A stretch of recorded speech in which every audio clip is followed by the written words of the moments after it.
It is the morning of February 18th, and the world outside Ray's observatory is quiet. The sun hasn't quite broken the horizon yet, but inside the small, hum-filled room where the telescope controls sit, the atmosphere is anything but silent. We are looking at a live feed, raw, unfiltered data streaming directly from the sensor of a high-end amateur rig that has been tracking a specific coordinate in the sky for the last 6 hours. The target on the screen is an object that, according to every official press release and trajectory map published over the last 3 months, should be nothing more than a faint dying ember fading into the black beyond Mars. But Ray's telescope is showing us something else entirely. The data is loud, it is persistent, and it is refusing to align with the story we have been told. For months, the narrative surrounding the interstellar object known as 3I Atlas has been one of dismissal. We were told it was just a comet, a dirty snowball from another star system that would swing by, off-gas some water vapour, and drift harmlessly back into the void. The official maps drawn up by the world's most prestigious space agencies using the most advanced gravitational models available predicted a smooth, predictable curve. They told us that by this date, in mid-February, the object would be too faint for all but the largest professional observatories to resolve. They said the show was over. But look at the monitor. What you're seeing right now, live on this feed, is a blatant contradiction of those maps. The object isn't fading into the background noise of the cosmos. It is maintaining a magnitude, a brightness, that defies the basic physics of a passive icy body moving this far from the sun. If this were a standard comet, it should be cold, dormant and dark by now. Instead, Ray is capturing a signal that suggests the object is still energetic, still active, and somehow holding on to the power it absorbed during its close encounter with our star back in October. The maps we have relied on are failing because they are based on the assumption that 3I Atlas is drifting, but the live telemetry suggests it is driving. We are seeing a deviation from the predicted path, a non-gravitational acceleration that has persisted long after the object left the heat of the inner solar system.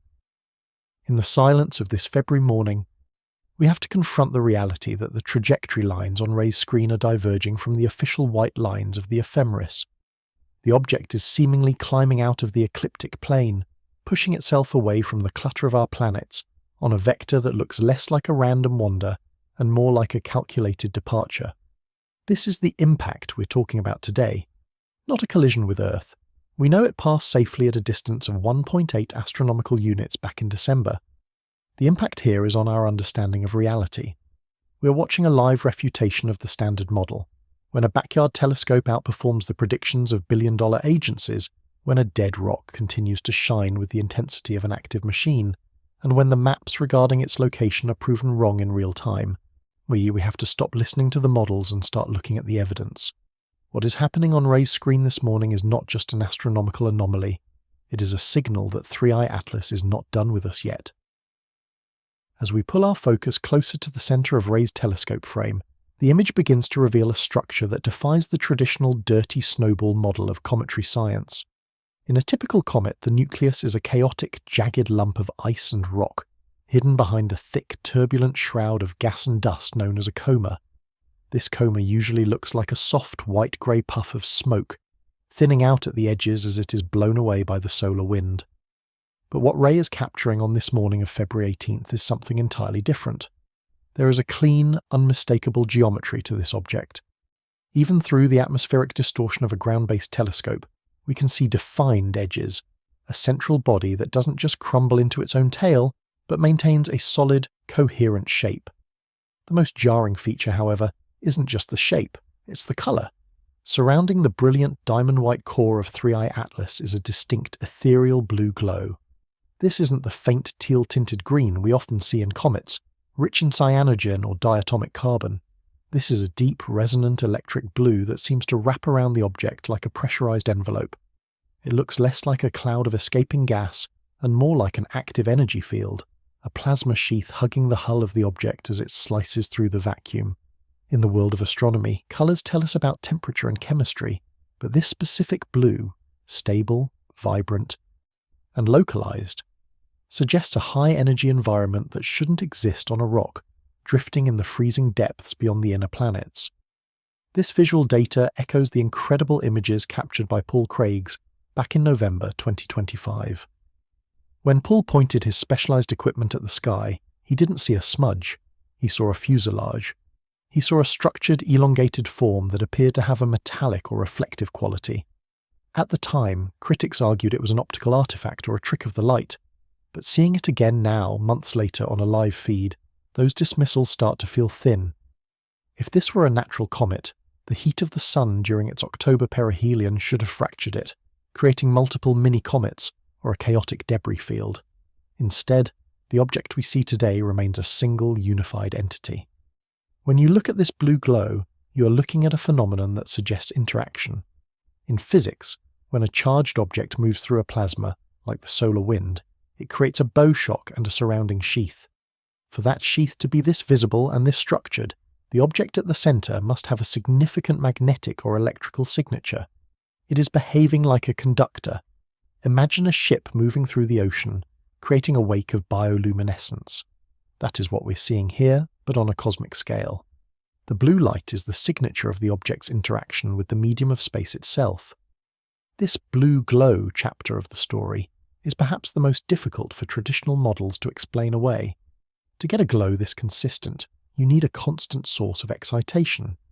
If the sun isn't providing enough energy at this distance to heat the ice into a glowing gas, then where is the energy coming from? It points back to the idea of an internal power source, a heart beating inside that white core, generating a field that ionizes the thin atmosphere around it. As we watch the feed this morning, that blue light isn't just a pretty colour, it is a neon sign screaming that we are looking at something engineered, something alive with energy, and something that the official maps were never designed to track. To truly grasp the impossibility of the image Ray is capturing this morning, we have to look back at where this object has been and the gauntlet it had to run to survive. In late October 2025, 3i Atlas performed a maneuver that should have been a death sentence for any natural body composed of ice and rock. It dove straight into the solar corona, the outermost layer of the sun's atmosphere, a place where temperatures reach millions of degrees and the gravitational tides are strong enough to shred entire planetoids. Astronomers across the globe, from the high-altitude observatories in Chile to the orbital sensors of the SOHO satellite, held their collective breath. The consensus was nearly unanimous. The object would fragment. It was expected to be a repeat of Comet Eason, a spectacular dive followed by a pathetic, dissipating cloud of dust emerging on the other side. But 3i Atlas didn't follow the script. On October 29th, as it reached its closest point to our star, it entered a region of space where the heat is intense enough to strip electrons from atoms. A dirty snowball should have vaporized instantly, its structural integrity failing as the internal ice is sublimated into high-pressure gas, causing the nucleus to explode from the inside out.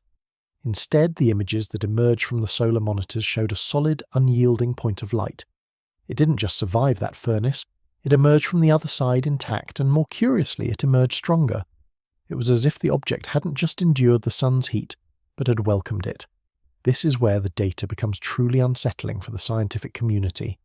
Immediately following its exit from the corona, 3i Atlas displayed a massive spike in luminosity. Usually, when a comet leaves the sun, it begins a slow, an agonizing fade as it cools down. But this object flared with a renewed, steady brilliance. It behaved like a cosmic battery that had just been plugged into a wall outlet. There was a measurable shift in its kinetic energy, a boost that cannot be explained by gravitational slingshotting alone. The object seemed to harvest the solar radiation, converting the thermal and electromagnetic chaos of the corona into organized directional energy. If you were to design a probe intended to traverse the vast empty gulfs between stars, you would face a major problem: fuel. Carrying enough energy to travel light years is an engineering nightmare. However, if you could build a craft that refuels at every star it passes, using the star's own corona as a charging station, you could travel indefinitely. This is exactly what the solar survival data suggests. 3i Atlas didn't just survive the sun, it fed on it. It utilized the most extreme environment in our solar system as a resource. As we look at Ray's live feed on this morning of February 18th, we are seeing the aftermath of that meal. The object is still glowing, still moving with a precision that speaks of a replenished energy reserve. The impact of this realization is profound. We aren't just looking at a hardy rock. We are looking at a survivor that navigated the heart of a star and came out the other side with more energy than it started with. It is a feat of thermal shielding and energy conversion that makes our most advanced heat shields look like tissue paper. This survival is the smoking gun of the 3i Atlas mystery. I'm proving that whatever is at the center of that blue glow, it was built, or evolved, to handle the most violent forces the universe can throw at it. When we look at the physics of 3i Atlas, we eventually run into a wall of numbers that simply do not add up.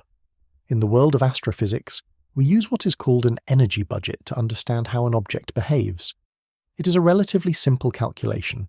You measure how much solar radiation is hitting the surface of the object, you factor in its distance from the sun, and from that you can predict exactly how much gas it should be releasing and how bright it should be. It is the cosmic equivalent of balancing a checkbook. But with 3i Atlas, the account is severely overdrawn. On this morning of February 18th, the object is outputting a level of energy that should be physically impossible for a body at its current distance from the sun. To sustain the brilliant coma and the powerful jets we are seeing in Ray's live feed, the object would need to be ejecting billions of tons of volatile material, like carbon dioxide and water vapor. Under normal circumstances, this outgassing is driven by solar heating. However, 3i Atlas is currently so far out that the sun's warmth is negligible. It's like trying to boil a giant pot of water using only a flashlight from across the room. There isn't enough thermal input from our star to account for the massive kinetic output we are witnessing. To put it bluntly, the object is spending more energy than it is receiving. This discrepancy leads us to a startling conclusion. Either our fundamental understanding of thermodynamics in space is flawed, or 3i Atlas possesses an internal power source that we cannot see. If this were a natural rock, it should be dormant, a frozen relic of its interstellar journey. Instead, it is acting like an active machine. Think of a car idling in a parking lot. Even if the driver isn't pressing the gas, there is a hum of energy, a heat signature that proves an engine is running.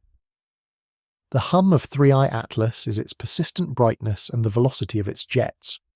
Some researchers have proposed that this is the result of exothermic crystallization, a fancy way of saying that the ice is changing its internal structure and releasing heat in the process.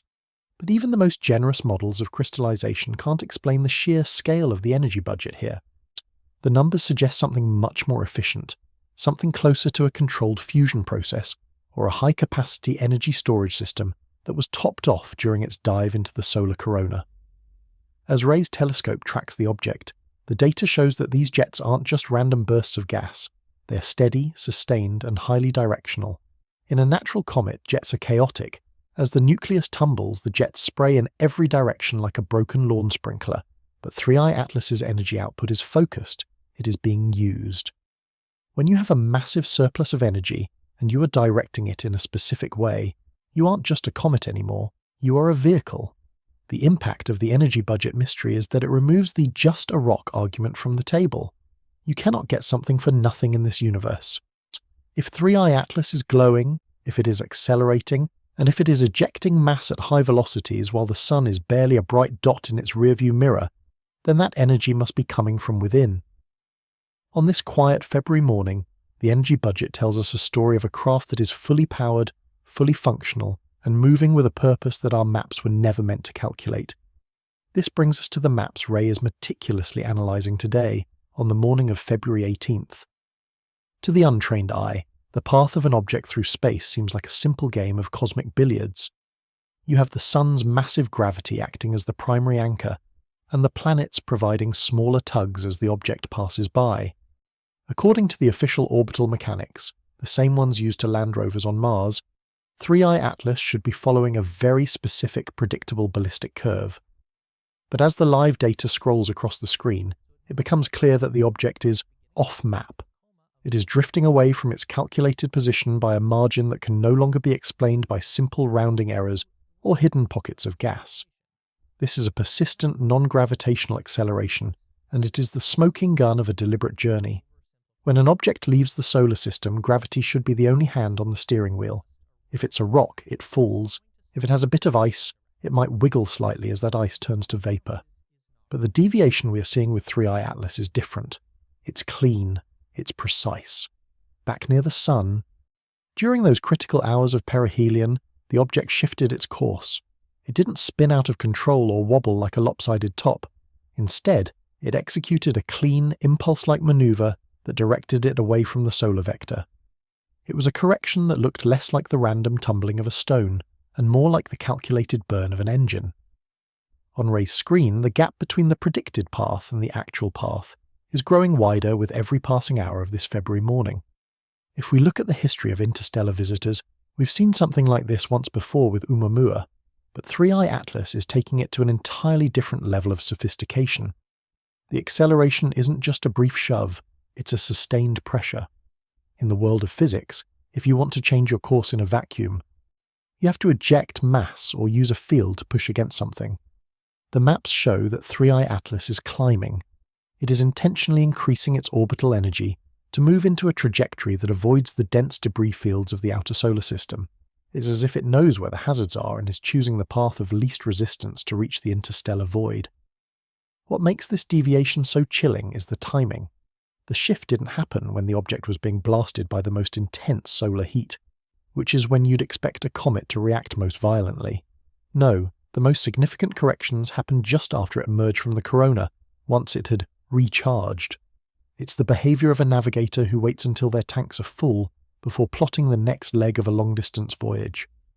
As Ray compares the live telescope feed to the star charts, the object appears slightly ahead of where it should be.